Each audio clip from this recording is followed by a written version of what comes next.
নমস্কার বন্ধুরা, আজকে তোমাদের একটা জিনিস দেখাবো। কিছুদিন আগে আমার পিমনি কিছু পেস্তা বাদাম দিয়েছিল, তো কি মনে হলো তার খোসাগুলো আমি জমিয়ে রেখে দিয়েছিলাম। সেইগুলো দিয়ে আজকে একটা দারুণ ক্রাফট বানালাম।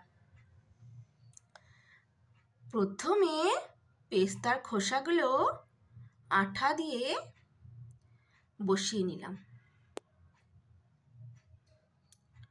বসানোর পর আমার বিভিন্ন রকম কালার দিয়ে তাদেরকে কালার করলাম।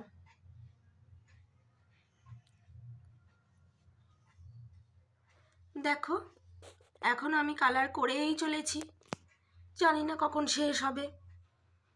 এখনো দুটো ফুল কালার করতে বাকি আছে, আস্তে আস্তে তৈরি করছি। এটা আমি ব্লু কালার দিলাম, আরও দুটো ফুল আছে, দেখি কি কালার দেওয়া যায়। বলো তো, ওই দুটো ফুলে কি কালার দিলে দেখতে খুব সুন্দর হবে? তোমাদের কমেন্টসের আশায় রইলাম।